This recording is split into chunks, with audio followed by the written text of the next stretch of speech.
Hello everyone and welcome to Send You a Message, the Xbox Live show where we answer your questions about all things Xbox. Yeah, afraid that's not going to happen this week. I mean, look at these questions. It's all secret stuff and unannounced games. I mean, we'd go to prison if we answered half this stuff. I mean, look at this one from Michael Oddgear asking about Halo 4, like that's ever going to happen. So I guess we better wrap things up and then I can, I don't know, go and play golf or something. Actually, I don't know if you saw, there was a big Xbox showcase last week in San Francisco. They released a bunch of new details on stuff, including Halo 4. What? Yeah, so we have a show after all. Oh, good. So, Michael, as I was saying there, a wealth of new details on Master Chief's next outing came out of San Francisco last week. Okay, bye. 343 Industries, the new steward of the Halo series, has released a vidoc. Vidoc? Vidoc, whatever, in which the team goes into its vision for the series. Oh yeah, I did see that. It starts with Master Chief being put into stasis, telling onlookers to wake me when you need me. A bit like King Arthur, if King Arthur was 7 foot tall and covered in green power armor. 343 has said that the story will delve deep into Master Chief's personal story to discover his humanity and what makes him tick. Okay, prediction cards on the table. I'm going to say it involves Master Chief returning to his hometown to attend the funeral of an old friend, where he reconnects with his high school sweetheart, who is now trapped in a loveless marriage to like 80 flood things. Okay, I'm going to go with it being anything but that. All right, you're on. The theme throughout the video is that this is very much a Halo game, but with every aspect being bigger and better. Master Chief faces a threat beyond anything he's ever faced before, and all the art, sound and music is being done from scratch to lend everything the polish befitting such a huge title. There have been a few details circulating about the multiplayer as well. The arenas are being created from the ground up and purpose-built for competitive play. The two revealed so far are Warhouse, an abandoned military base with a giant mech under construction in the middle, and Wraparound, a looping arena-style level with plenty of vertical combat. There will be other parts of the multiplayer as well, according to 343. Your characters will be customizable and have access to weapon loadouts and custom classes. There are also rumours that the game is to feature a leveling and unlock system similar to that seen in games like Call of Duty. 343 has also said that there are overlaps between the story of the single player and the multiplayer, with Frank O'Connor saying that they've come up with a fairly convincing reason for Red Spartans to fight Blue Spartans. Fairly convincing. Yeah, he doesn't seem totally sure of that, to be honest. Well, the main thing we're taking away from the vidoc, Stop it. is that the franchise is in good hands. We'll find out for sure holiday 2012, but expect to see a lot more on Halo 4 before then on Inside Xbox. Okay, the next question is from Jordan Nichols, who wants to know if there's any news on Assassin's Creed 3. Now Assassin's Creed 3 is Ubisoft games, so there's no way there was any info on that at the Xbox showcase. Well, there were games from other publishers there, but as it happens, no, there wasn't. Right, well, if I hurry, I might still be able to make the 3 PM tee off at the links. Ubisoft did, however, release a bunch of information on the game on Monday off its own back. Oh, come on! And a trailer! Is it one of those trailers that's extremely heavy on exciting scene-setting action, but short on actual gameplay footage or information? It is, yes, but you can wildly speculate so much from it. Oh, good. So the trailer is set in America, specifically Northeast America in 1777, 2 years into the Revolutionary War. You play a new assassin, obviously, as sprightly as Ezio was for 52 in Assassin's Creed Revelations, a 318-year-old assassin was probably pushing it. Yeah, the new assassin is called Connor, also known as Radun Hagedu, a half-English, half-Native American Mohawk. I thought you hadn't heard anything about this. Yeah, I was just trying to get off early. Alright. The trailer follows Connor as he takes apart a patrol of British soldiers by dual-wielding a dagger and an axe with a blade shaped like the assassin logo. It also shows him free running through the trees with the same casual indifference that Ezio showed to the buildings of Florence. The trailer then ends with George Washington leading his troops into the Battle of Long Island, where it's snowing despite that battle taking place in August, but we'll let that one slide for now. The meatiest details on the game so far have come from US Games Mag and Exclusives Factory Game Informer, which tells us that the game is set in New York and Boston during the years between 1753 and 1783 and follows Connor as he's raised by his Native American mother. Things are going swimmingly until his home is attacked by white settlers and he resolves to fight tyranny by hitting it with knives, axes and shooting at it with flintlock pistols and bows. We're also promised hunting, changing seasons and major battles with hundreds of combatants on screen at once. As with the previous Assassin's Creed games, you'll get to experience historical events like the Great Fire of New York and the Battle of Valley Forge firsthand, and bump into historical characters like George Washington, Ben Franklin, and Charles Lee, General of the Continental Army, along the way. Is Ben Franklin going to be like Da Vinci and you get to get electric kites to attack your enemy with? Apparently not, but that remains to be seen. I'm calling it now though. Connor's going to be the reason the eagle is chosen as America's national symbol. Yeah, that is definitely going to happen, yes.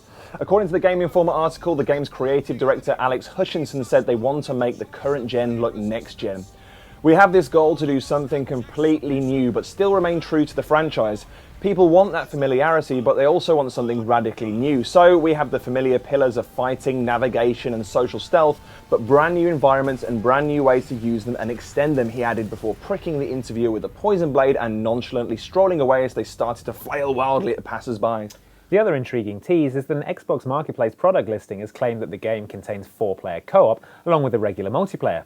No further details have been given, but we reckon this would most likely take the form of Spec Ops-style missions than actual campaign co-op. Whatever it is, expect plenty more news soon as we get closer to the game's spooktacular release date of the 31st of October.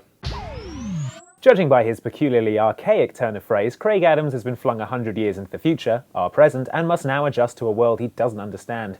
Fortunately, he's found solace in the Forza Motorsport series and is keen to know more about the recently announced Forza Horizon. Yeah, recently announced at the Xbox Showcase, I'm guessing. Why, yes, it was. Great.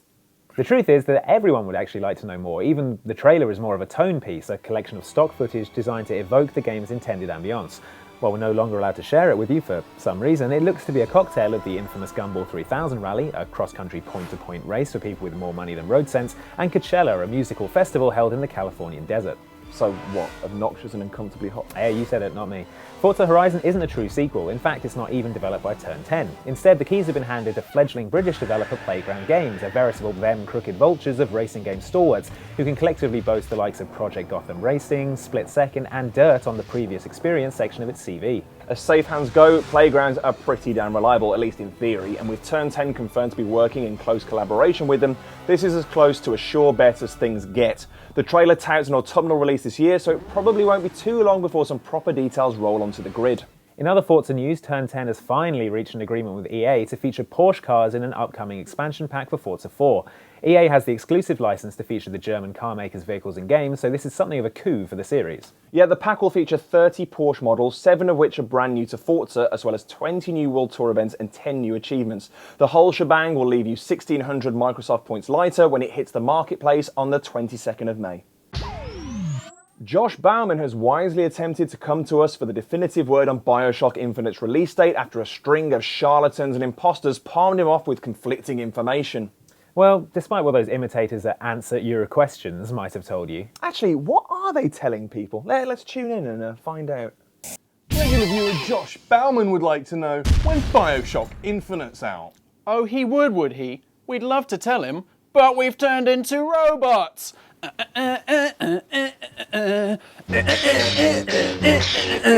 Oh, this is ridiculous. They're just larking about rather than answering the actual question. I know, it was quite entertaining, but people just want hard facts delivered in a straightforward manner. Some may say that's tedious, but I disagree. Yeah, exactly. Now watch how the pros do it, Josh. The official word from 2K Games is that BioShock Infinite releases in the US on the 16th of October, with the rest of the world following suit on the 19th of October. Rich, compelling, flawlessly professional. Next up, JCP07 is asking about Fable the Journey. Let me guess, Xbox Showcase? You betcha. Couldn't move for Fable the Journey news. Do these people not care about my handicap at all? Okay, so Fable the Journey is the new Kinect-only Fable game set 5 years after Fable 3. It tells the story of Teresa and a dweller named Gabriel as they trek across Albion towards the Spire, being chased by something known as the Corruption. The demo showed off the 2 main playstyles of the game. First up is the horse riding, where you guide a horse and cart along the journey of the title. The journey's horse is very much like previous Fable games' dogs, in that Lionhead wants you to develop a close relationship with it. What if, say, for example, random example, someone was banned from forming close relationships with horses, say by a court order or something? Well, this is a virtual horse, so I think that would be fine. Oh, excellent news. Your actions and the way you treat your horse will affect its disposition and the way it reacts to you. Of course, if you want to, you can be awful to your horse as well, but you can fully expect that to negatively impact on your game. The second mode shown off was the spell casting. This really looks like it'll deliver on the promise of a Kinect-based magic system with surprisingly subtle gesture-based spell casting. Make a small movement with your hand and you'll cast a weaker version of a spell, while a larger motion will give the spell more power. You can also use Kinect's voice recognition technology to boost the spell's effectiveness through speaking words of power. Your left hand comes into play as well, allowing you to control a tentacle-like magical appendage that can be used to grab enemies and objects or smash things that stand in your way. Now, while Peter Molyneux may be sadly departing Lionhead to join indie startup 22 Cans, he's still very excited by Fable the Journey, as you can see here. I think there's genuine surprise at just how how wonderfully subtle the magic system is in driving the horse and carriage is that I think people feel relieved that you don't have to use your whole body to do this thing. You can sit back on your couch and drink your cappuccino or beer and whilst playing the game. They feel excited that a lot of the things in the game we let you discover rather than tell you about. So that idea that you can just experiment. I love that word, experimentation. That's gone down really, really well. And I think people are relieved that it is a full functional role-playing game as well. Also on show in San Francisco was Fable Heroes, a new 4-player co-op game that will link up with Fable The Journey in much the same way that the Kingmaker app linked up with Fable 3 and Fable Pub Games linked up with Fable 2. It's an action hack and slash game in the vein of Castle Crashers, where you and 3 friends play as puppet versions of famous Fable heroes like Hero, Garth, Hammer and Reaver. The gold you earn in Heroes will unlock new stuff for you in Fable The Journey, and playing Fable The Journey will unlock new stuff for you in Fable Heroes as well. Unlocks aside, both games are looking like worthy additions to the Fable franchise and are definitely worth keeping an eye on for fans of the series. Alan Hollins is known in some circles as a grammatical maverick, bending the conventions of the English language to his will. See, for example, his question, or what we assume is a question, I like to know is new map to Gears 3. Unfortunately, we can't reward your unique genius with an answer because there isn't one, and I guess that means the show's over, which just leaves time for us to say keep those messages coming in to send you a... Not so fast, champ. At the recent Xbox showcase... In a recent Xbox showcase. What was that? Look, nothing. I need to pop out some air, alright.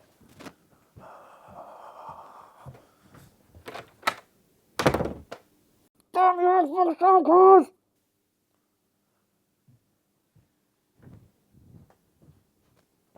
Right, where were we? Right, yes. At the recent Xbox showcase, the latest Gears of War 3 map pack was revealed. Called Forces of Nature, it features 5 maps, 3 of which are brand new. The trio in question consists of Cove, a rundown industrial port, Aftermath, a ruined town with a huge scuppered ship looming large in the background, and Artillery, an abandoned military base. The remaining 2 maps are prettier versions of Gears of War 2 favourites Jacinto and Raven Down. However, and as the map pack's title implies, these new arenas come with an elemental twist. Midway through battle, an environmental event will be triggered that will either reshape the map or generally make things trickier for all concerned. For Aftermath, it's an earthquake, Artillery gets rocked by a tornado, and Cove is blanketed by a literal fog of war. Meanwhile, Jacinto is in the grip of a storm, and Raven Down enjoys some snow. Well, as much as one can enjoy a terrible blizzard. The pack also includes more new characters and weapon skins, including a fetching disco purple lancer, and adds another 250 gamer scores worth of achievements. It's available from 27th of March and comes in at 800 Microsoft points, unless you're a season pass holder, in which case you don't gots to pay nothing. Yeah, sounds great. Right, I'm gonna get a cup of tea. Do you want anything? No, I'm fine, thanks. And that's it for another week's show, but remember, your questions are the words of power that level up our Thoom, so keep them coming into the Gamertag SentUAMessage, email them via your Amstrad e-dialer to sentuamessage@hotmail.com, post them on our Facebook wall at facebook.com/sentuamessage, or tweet us at SentUAMessage. Thanks everyone for watching, we'll see you next time. Oh no, fire alarm. Guess we'll have to leave and do whatever pre-booked, non-refundable sporting activities we had planned. Yeah, that was Bye! the end. We were done. You didn't have to set off the fire alarm. Sorry, I can't hear you over this raging blaze. At least this is still better than answer your questions. Skyrim DLC. There is no news. Stop. Reverse conga.